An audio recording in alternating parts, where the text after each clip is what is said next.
Sambal bilis garing, ikan bilis. Jom buat sama-sama. Hai semua, Assalamualaikum. Berjumpa lagi bersama Mok Teh. Di resipi kali ini, Mok Teh nak share dengan anda resipi sambal ikan bilis garing. Okey. Sambal ikan bilis garing ni sesuai dimakan dengan nasi panas ataupun bubur. Jom kita intai sama-sama macam mana nak sediakan resipi sambal ikan bilis garing. Baik, sediakan 1 mangkuk ikan bilis, 1 mangkuk cili kering, 5 ulas bawang putih, sedikit daun limau purut, sedikit daun kari, dan sedikit kulit popia, dan juga 1 ketul cube ikan bilis. Baik. Ni 1 mangkuk ikan bilis ni, okey, dah dibuang perutnya, dan ini cili kering. Dan daun limau purut, daun kari, itu semua bahan dia. Bahannya pun senang kan. Ni kulit popia ni untuk merangupkan lagi rasa sambal ikan bilis garing kita tu. Okey, inilah antara bahan-bahan yang cukup senang kan. Okey. Untuk bawang putih ni Mok Teh akan potong kecil-kecil, dan daun limau purut, daun kari tu Mok Teh akan lurutkan, dan daun limau purut tu Mok Teh akan cari-carikan lah. Lepas tu potong. Okey, itu semua kita akan goreng nanti. Okey, baik. Sebelum tu Mok Teh akan sediakan dulu kulit popia ni. Okey, ambil sedikit kulit popia, potong. Okey, leraikan dia beberapa keping macam tu lah. Tak perlu semua, tak perlu nak leraikan satu-satu. Leraikan tebal-tebal gitu pun tak apa, sebab nanti kita akan goreng dia. Okey, lepas tu potong lah. Tak kisahlah nak potong macam mana, potong kecil-kecil lah. Sebab nanti kita akan goreng sehingga garing. Okey. Tak perlu satu persatu nak leraikan kulit popia tu ya. Tebal macam tu pun tak apa. Yang penting kita potong kecil-kecil tu, nanti kita akan goreng garing sehingga garing lah. Okey, potong sehingga habis ya.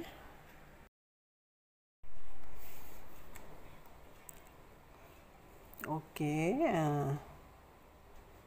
gunting. Okey ni, okey, Mok Teh ringkaskan. Ini dah Mok Teh gunting semualah, lebih kurang macam ni lah. Lebih kurang 1 mangkuk juga. Macam tu lah. Okey, lepas tu Mok Teh lurutkan daun limau purut. Okey. Okey, leraikan, buang kat tengah tu je. Okey, lepas tu potong-potong lah. Okey. Beberapa helai lah. Kalau macam nak rasa dia lebih kurang dalam 5 gitulah, 5 atau 6 helai kan. Okey, itu Mok Teh tulis sedikit. Tak kisahlah, terpulanglah pada cita rasa.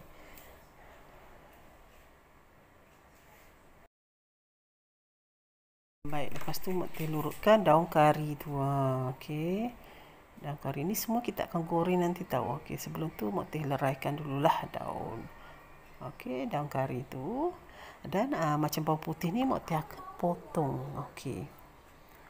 Potong nipis-nipis lah. Okey. Ini semua kita akan goreng kejap lagi ya.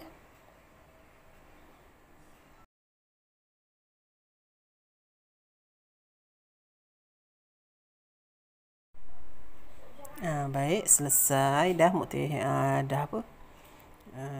potong bawang. Okey. Sebelum tu Mok Teh akan goreng dulu kulit popia ni. Okey, panaskan minyak. Okey, goreng terlebih dahulu kulit popia ni. Okey, goreng sehingga garing betul-betul garing. Baik, Mok Teh akan balik-balikkan. Okey, sehingga garing. Okey, ni tujuan untuk masukkan kulit popia ni untuk kurangkan rasa pedas cili tu, dan merangupkan kita punya sambal bilis garing tu sebenarnya. Itulah tujuan Mok Teh letak kulit popia ni. Okey.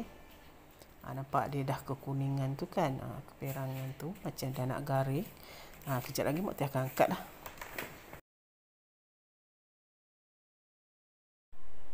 Baik, okey, Mak Teh dah teruskan, dah angkat. Okey, kulit popia, okey, Mak Teh dah goreng. Okey, kita goreng pula macam bawang putih, daun kari dan daun limau purut tadi dalam minyak yang sama lah.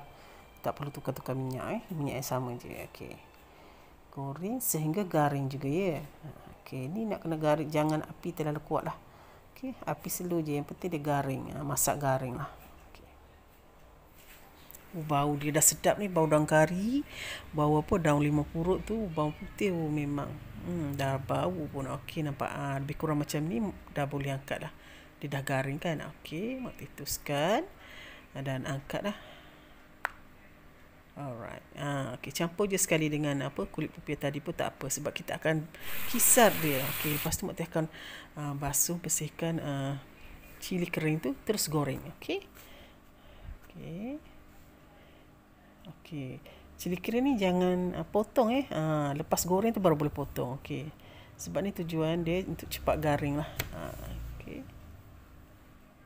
Goreng sehingga dia garing, dan kalau nak tahu cili kering tu dia dah garing, dia jadi keras dan kita patahkan, dia senang patahkan. Itu bermakna dia dah garing lah cili kering tu. Okey, lepas tu Mak Teh bersihkan juga ikan bilis. Ikan bilis ni kalau lepas dibersihkan, seloknya lap dengan kain ataupun tisu supaya cepat kering kan. Ikan bilis dia sifat macam tu. Okey. Okey, goreng dengan minyak yang sama juga.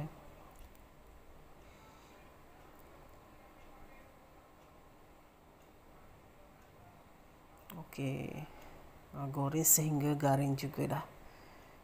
Semua nak kena garing kan, sebab kita nak buat sambal bilis garing kan, semua kena garing. Kan. Alright, kacau sehingga garing juga tau. Tengok jangan sampai hangus je. Kalau hangus tak sedap lah. Nanti dia pahit kan. Okey, maknanya dah garing tu okey lah, cantik lah. Bau ikan bilis ni semerbak. Nampak macam ni dah garing dah ni. Okey, Mak Teh teruskan juga. Kat. Okey. Lepas tu kita akan kisar kecuali ikan bilis. Ikan bilis kisar sikit, lepas tu tak perlu kisar lagi. Okey. Okey.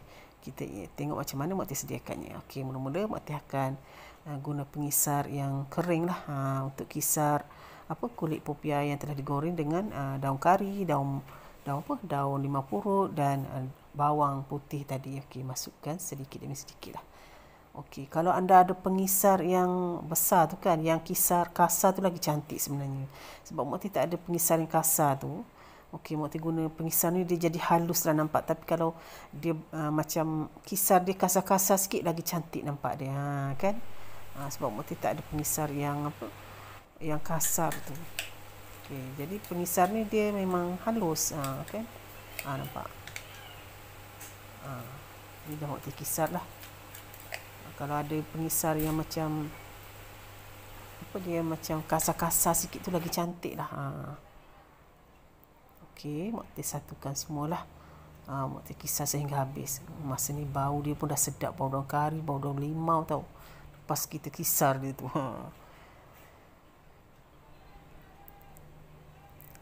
Okey, lepas tu Mak Teh akan kisar cili yang telah digoreng tadi, cili. Okey, cili kering yang telah digoreng tadi Mak Teh potong-potong. Nak kena potong tau, kalau tak susah nak kisar nanti. Tapi kalau anda ada pengisar yang memang yang besar sikit tu, yang kisar kasar kan, kisar kering yang kasar tu, itu cantik lah, memang cantik untuk cili sambal bilis garing ni buat. Sebab Mak Teh cuma guna pengisar yang ada tu je, yang kecil tu je. Dia memang dia memang halus pengisar tu kan. Tapi tak apa, sedap juga sebenarnya. Tapi kalau dia kasar tu nampak cantik lah kan. Okey, Mak Teh potong. Okey, macam biasa letak dalam pengisar yang sama dan kisar. Baik, masukkan sedikit dalam pengisar tu. Okey, kisar lah. Okey, Mak Teh tambah sikit lagi. Okey. Okey, tutup. Okey, kisar. Senang kan? Okey, ringkaskan. Dah kisar. Okey, nampak? Mak Tir keluarkan daripada pengisar tu. Okey, nampak hasil dia. Pengisar Mak Tir ni dia halus tau. Sebab kalau guna pengisar yang kasar tu cantik lah. Okey, sebab ni dia halus. Tapi tak apalah. Okey, anda faham lah kalau rumah anda tu ada pengisar yang kasar kan, kisar kasar tu cantik lah. Ni sebab pengisar Mak Tir ni memang halus. Okey, lepas tu dah kisar cili dan bahan-bahan tersebut tu, masukkan ikan bilis. Ikan bilis tak perlu kisar, tapi Mak Tir lebihkan sedikit, Mak Tir kisar juga sedikit sebab untuk rasa lebih nikmat lah ikan bilis tu rasa. Campur juga dengan ikan bilis yang kisar sedikit. Lepas tu campur juga dengan ikan bilis yang tak dikisar lah, cuma digoreng garing. Okey, ni Mak Tir ringkaskan. Mak Tir dah kisar ikan bilis sedikit ikan bilis tadi. Okey, campurkan juga yang ikan bilis kisar dengan tak kisar ya. Okey. Ni tujuan untuk rasa ikan bilis tu kan. Yang kasar pun kita rasa, yang halus pun kita rasa jugalah. Campur bahan-bahan macam tu kan. Campur sekali ikan bilis kisar dengan tak kisar, tapi lebihkan ikan bilis yang tak dikisar lah. Okey. Tapi kalau nak campur ikan bilis tak dikisar semua pun boleh, tak ada masalah. Ini cara Mak Tir je sebenarnya. Kalau nak ikut silakan. Okey, lepas tu kacau. Sebatikan semua macam apa tadi, kulit popia, bawang putih, daun kari dan daun limau purut tadi. Kacau-kacau sebatilah. Okey. Ini sedap tau makan dengan bubur ataupun nasi panas. Ni tak ada lauk lain pun tak apa dah. Nasi panas dengan sambal ikan bilis garing ni. Memang sedap. Nampak? Sebab cili dia tu macam terlalu halus kan. Jadi dia tak nampak dah macam bentuk cili tu. Okey, lepas tu Mak Tir masukkan 1 ketul kiub ikan bilis. Mak Tir ramas-ramaskan biar dia hancur tu. Okey. Kalau anda tak ada kiub ikan bilis, anda boleh campur garam dan sedikit perasa lah. Tapi Mak Tir guna kiub ni sebab dia dah cukup rasa kan. Dia dah ada semua rasa garam, perasa. Jadi cuma Mak Tir guna kiub ikan bilis lah. Lebih menyedapkan sebab ikan bilis tu rasa lah. Okey. Kacau-kacau dan kita akan goreng dulu sekejap ya. Panaskan sedikit minyak yang tadi je, minyak yang sama kita goreng tu. Lepas tu masukkan sambal ikan bilis garing ni. Okey, Mak Tir ringkaskan. Mak Tir masuk balik dalam kuali tadi yang ada sedikit minyak tu. Mak Tir campur je. Lepas tu panaskan sekejap, kacau-kacau. Ini salah satu tip untuk tahan lama ikan bilis tu goreng balik okey. Dengan minyak yang sedikit lah, jangan minyak banyak. Keluarkan sedikit daripada kuali tadilah. Okey, inilah hasilnya, dah sejuk. Okey, boleh masukkan dalam bekas ataupun mangkuk sedia dihidangkan. Senang bukan? Senang dan sedap. Anda kena cuba tau. Okey. Inilah dia hasil sambal ikan bilis garing by Mak Tir. Okey, sedap tau. Anda boleh buat bubur, anda boleh masukkan sambal garing ikan bilis ni. Memang sedap lah. Dan juga makan dengan nasi panas sesuai sangat-sangat. Okey, itulah sedikit sebanyak perkongsian Mak Tir untuk hari ini. Okey, insya-Allah kita akan jumpa lagi di lain siaran. Insya-Allah Mak Tir akan sajikan dengan resipi-resipi yang menarik lagi. Jangan lupa follow Mak Tir selalu ya. Terima kasih yang selalu support Mak Tir tu. Okey, sampai di sini dulu. Salam sayang daripada Mak Tir. Bye. Assalamualaikum.